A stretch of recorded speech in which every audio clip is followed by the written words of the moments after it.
Albert Einstein once said, everybody's a genius. But if you judge a fish by its ability to climb a tree, it will live its whole life believing that it is stupid. Ladies and gentlemen of the jury, today on trial we have modern day schooling. Glad you could come. Not only does he make fish climb trees, but also makes them climb down and do a 10-mile run. Tell me, school, are you proud of the things you've done? Turning millions of people into robots, do you find that fun? Do you realize how many kids relate to that fish? Swimming upstream in class, never finding their gifts, thinking they are stupid, believing they are useless? Well, the time has come, no more excuses. I call school to the stand and accuse him of killing creativity, individuality, and being intellectually abusive. He's an ancient institution that has outlived his usage. So, Your Honor, this concludes my opening statement, and if I may present the evidence of my case, I will prove it. Proceed. Exhibit A. Here's a modern day phone. Recognize it? Here's a phone from 150 years ago. Big difference, right? Stay with me. Here's a car from today, and here's a car from 150 years ago. Big difference, right? Well, get this. Here's a classroom of today, and here's a class we used 150 years ago. Now ain't that a shame? In literally more than a century, nothing has changed. Yet you claim to prepare students for the future? But with evidence like that, I must ask, do you prepare students for the future or the past? I did a background check on you and let the record show that you were made to train people to work in factories, which explains why you put students in straight rows, nice and neat, tell them sit still, raise your hand if you want to speak, give them a short break to eat, and for 8 hours a day tell them what to think. Oh, and make them compete to get an A letter which determines product quality, hence grade A of meat.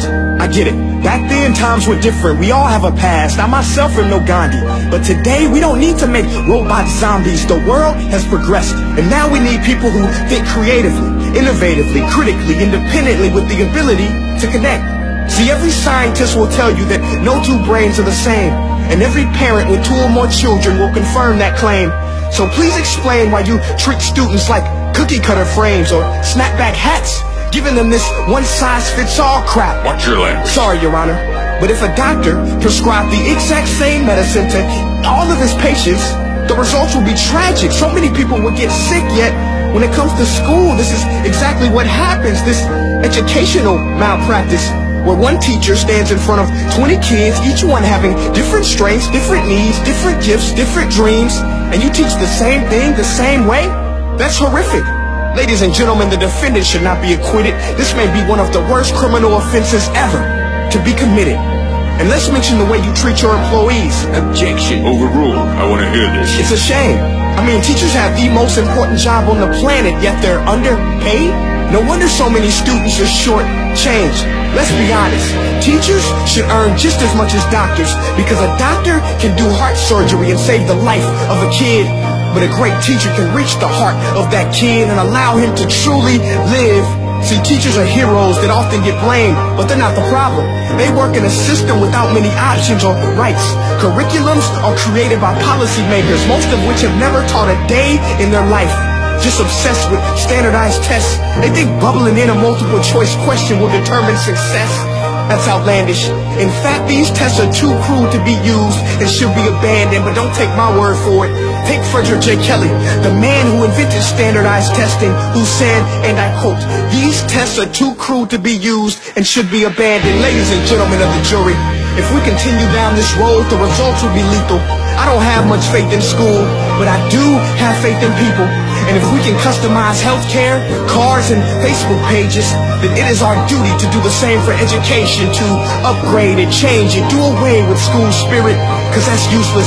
Unless we're working to bring the spirit out of each and every student, that should be our task. No more Common Core. Instead, let's reach the core of every heart in every class. Sure, math is important, but no more than art or dance. Let's give every gift an equal chance. I know this sounds like a dream, but countries like Finland are doing impressive things. They have shorter school days. Teachers make a decent wage. Homework is non-existent, and they focus on collaboration instead of competition. But here's the kicker, boys and girls. Their educational system outperforms every other country in the world. Other places like Singapore are succeeding rapidly. Schools like Montessori, programs like Khan Academy. There is no single solution, but let's get moving. Because while students may be 20% of our population, they are 100% of our future. So let's attend to their dreams, and there's no telling what we can achieve. This is a world in which I believe, a world where fish are no longer forced to climb trees. I'll rest my case.